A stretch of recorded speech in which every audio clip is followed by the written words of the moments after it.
La obesidad, una epidemia y una enfermedad que afecta a todos los grupos de edad y a todas las condiciones. ¿Por qué es tan grave? Quédate en este episodio para escucharlo.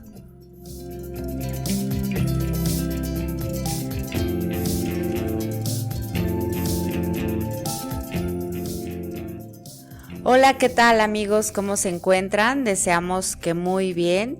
Y bueno, el tiempo ha pasado muy rápido y hoy hablaremos de un tema que ya en algún momento tocamos, pero lo repetimos por la importancia y trascendencia, el impacto que tiene, pero al mismo tiempo el poco reconocimiento, aunque suene contradictorio. Moni, muchísimo gusto de verte hoy y de estar aquí contigo.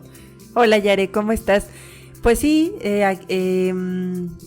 un poquito pues contrariada de que si es una enfermedad o es un tema o es una patología que tiene un día que se conmemora a nivel mundial, pues es porque ciertamente es grave lo que ha estado pasando en los últimos años y sobre todo porque abarca, como bien lo dijiste, muchas clases sociales, edades y no respeta este tipo de grupos. Entonces, sí es muy importante que queden claras algunos aspectos muy importantes y básicos del tema de la obesidad.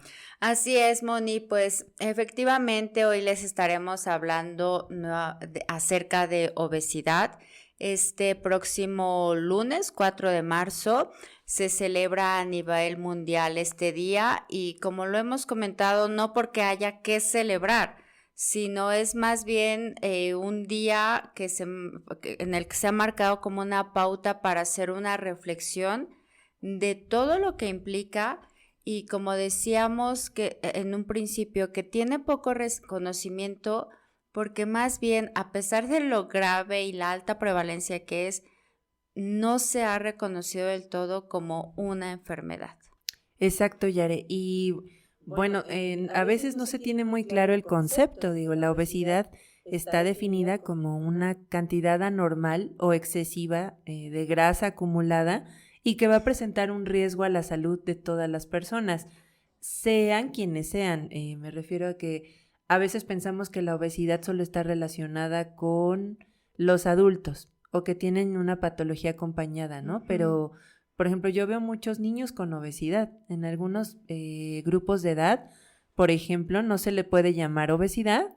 Por ejemplo, los menores de 2 años, no es correcto el término de obesidad, pero realmente tienen el exceso de grasa. Entonces es como un previo a que padezcan obesidad. Y son etapas de la vida muy tempranas. Entonces, la realidad es que sí tenemos que, aparte de aclarar muy bien la definición, pues empezar a checar las causas que llevan a este problema, ¿no? A esta situación. Sí, Moni, siempre se ha venido marcando a partir del 2020-21 que se inició con esta conmemoración, pues la importancia de reconocer a la obesidad con todo lo que implica, pero yo que lo vivo mucho en la consulta, en el día a día, me doy cuenta indudablemente de que sí existe mucho esta apatía por parte de la sociedad, pero también de los mismos profesionales de la salud, de ver a esta entidad como una enfermedad crónica que es la causante y la culpable de muchas otras enfermedades que pueden ser también muy fatales, ¿no? Sí. Entonces, esta parte de crear conciencia es crucial. Tengo una pacientita de 20 años que apenas me decía, bueno, pero es que ya en la escuela una amiga me ayuda porque ella desde los 16 empezó a cuidar, pero ella porque tiene el azúcar muy alta, ¿no? O sea, entonces está muy padre o es muy bueno el hecho de que alguien se cuide, pero que ya la causa sea la enfermedad como tal, eso es algo que tendríamos que evitar. Y esto que tú decías de los niños menores de 2 años, que al final sí son el preámbulo.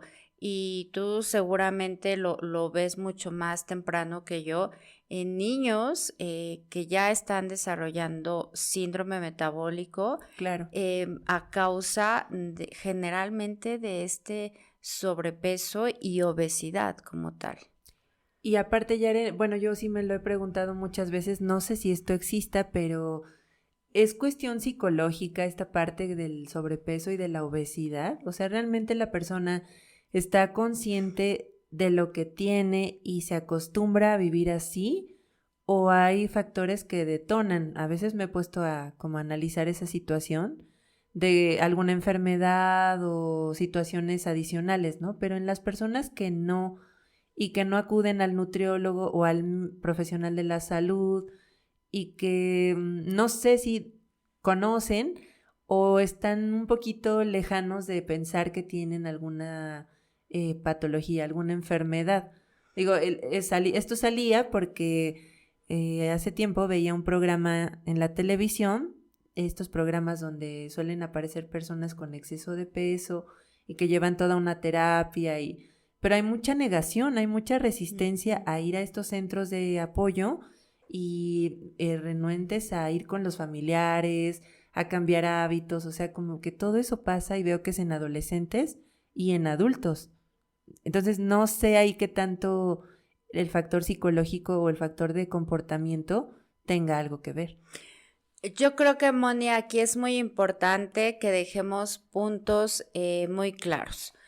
El primero, que es un mensaje que todos debemos de tener presente, y yo insisto y lo reiteraré, es la obesidad es una enfermedad. De eso no cabe ninguna duda. Otro punto es que hay que considerar que la obesidad es multifactorial, es decir, que son muchas las causas que van a originar la obesidad.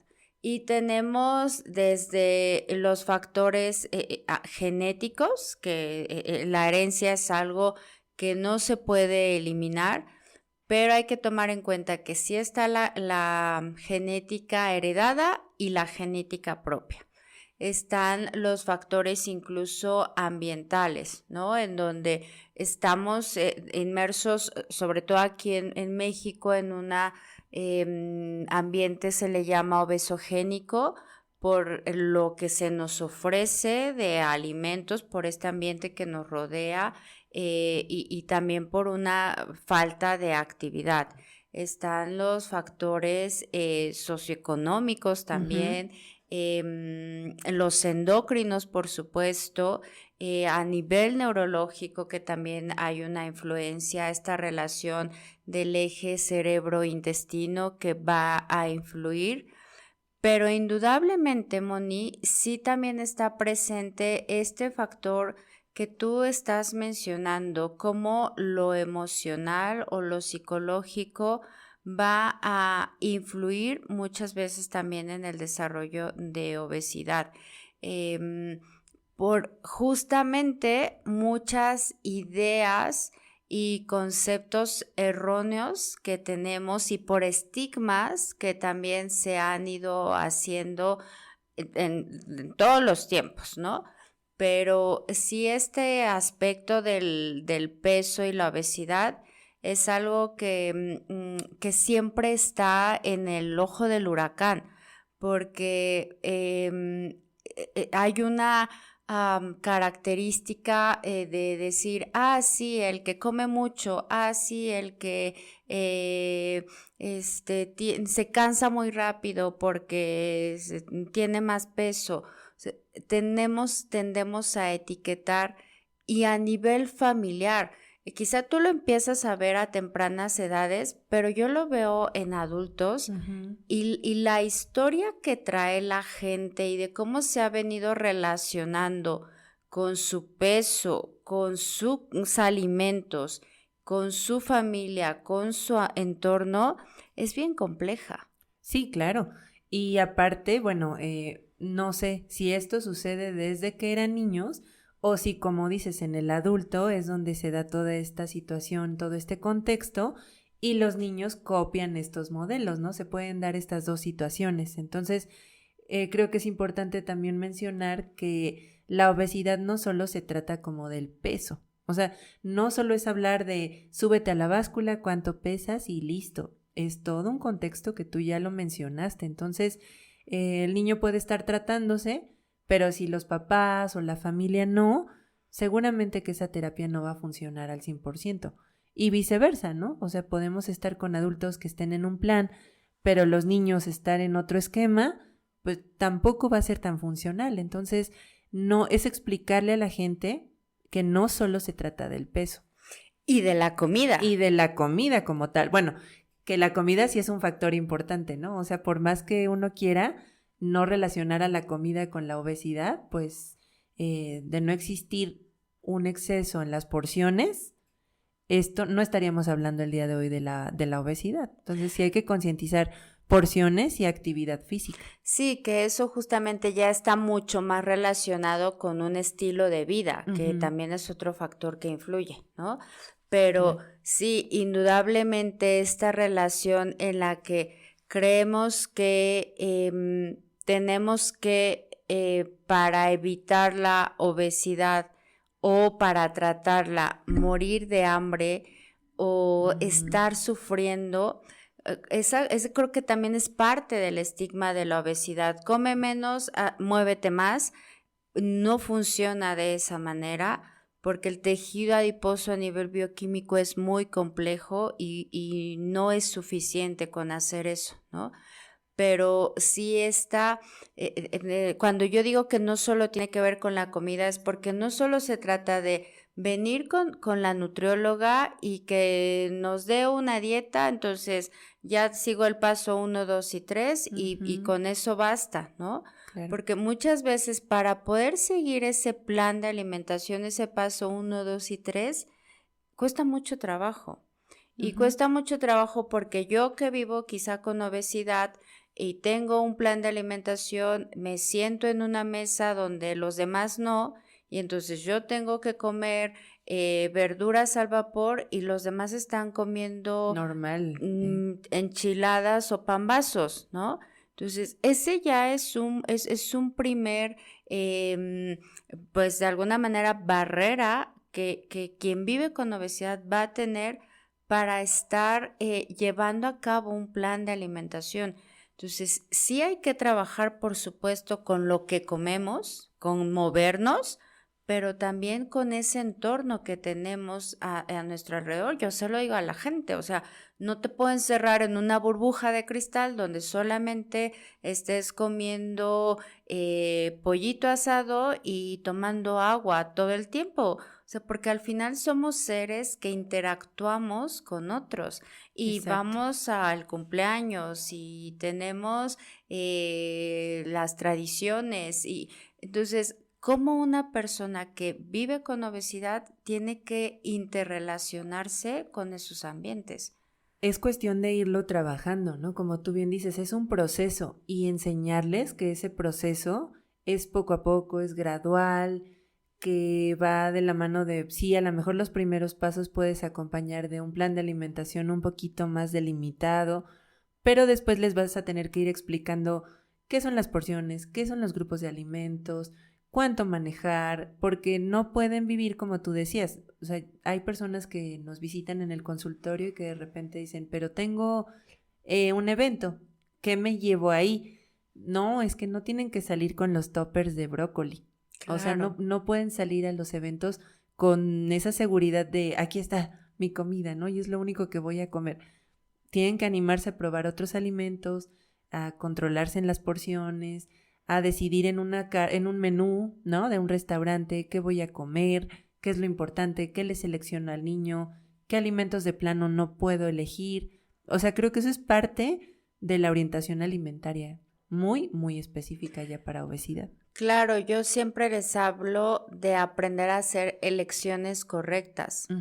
Y justamente también nosotras como nutriólogas o nutriólogos estamos para orientar, ¿no? Para que la gente vaya aprendiendo a tener un equilibrio en el consumo de sus alimentos y para que vayan aprendiendo a integrar y a interrelacionarse, ¿no? porque sí se puede volver muy complejo y también hay mucha frustración, porque yo estoy constantemente privándome de no comerme mi postre favorito o de no comerme la comida de la abuelita porque tengo que perder peso y de repente cuando veo que eso no ocurre, pues existe toda una serie de sentimientos y aquí nuevamente esto que tú decías, ¿no?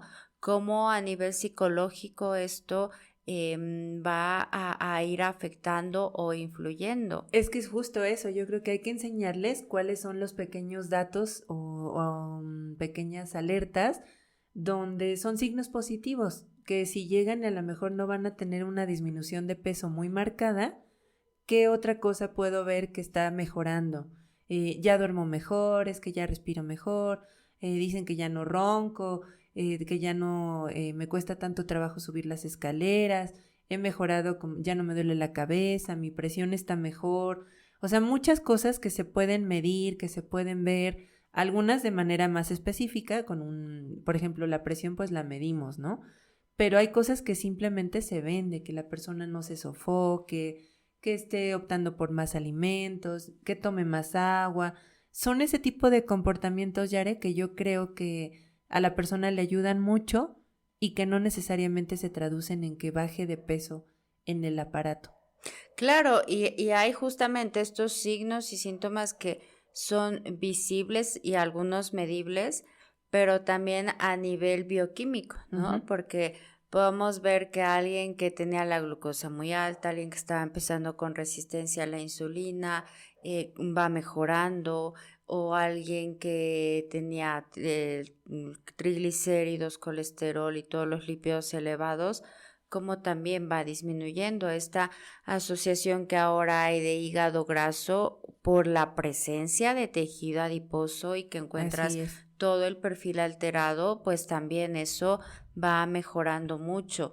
Entonces sí, hay muchas maneras de medir los cambios positivos, como bien lo decías, ¿no? En el caso de la obesidad. Y recordar que la obesidad como enfermedad es debida a la, como decías, a la acumulación excesiva de tejido adiposo, de grasa, tal cual, ¿no? Que se va localizando en diferentes zonas, pero no necesariamente con el peso total. Porque el peso total puede estar influenciado por la presencia también de masa muscular. Generalmente cuando hablamos de obesidad sí lo asociamos a la grasa, al tejido adiposo, pero bueno, sí tomar en cuenta que muchas veces puede existir esa diferencia por la composición corporal y que entonces también en personas con obesidad debemos aprender a leer la composición corporal, porque si no, no vamos a tener estos cambios positivos que estamos mencionando.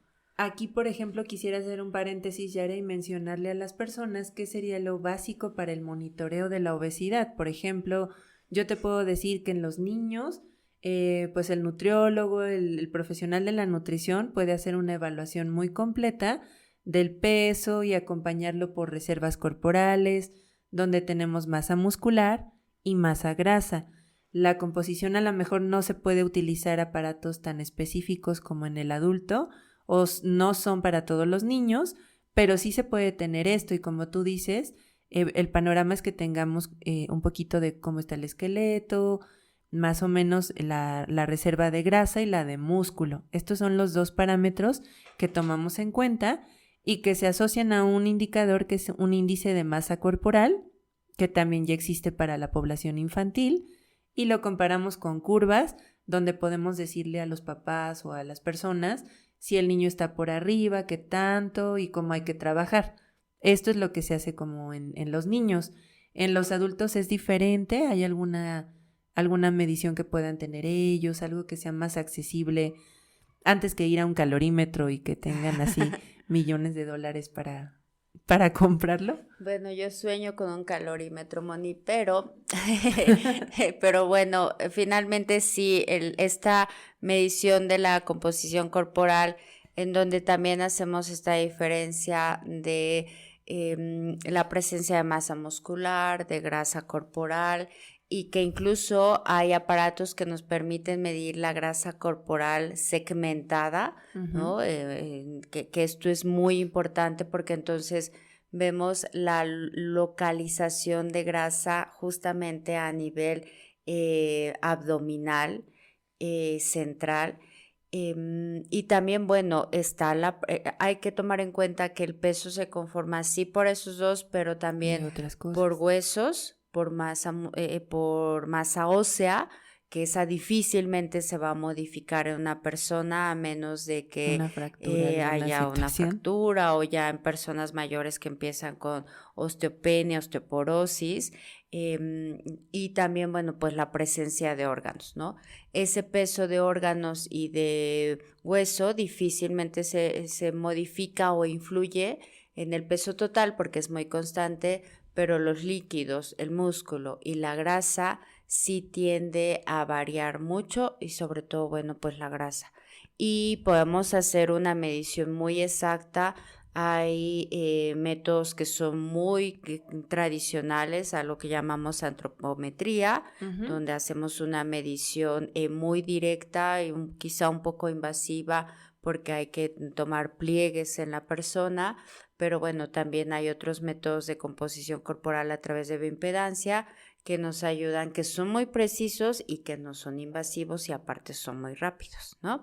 Pero el que podamos hacer un análisis muy específico también de esta composición corporal ayuda mucho a la persona, porque entonces va teniendo mucha claridad o esta diferencia de todo lo que representa el peso y cómo este cambio en la grasa sí tiene muchos beneficios metabólicos, y eso es algo que no debemos de perder de vista.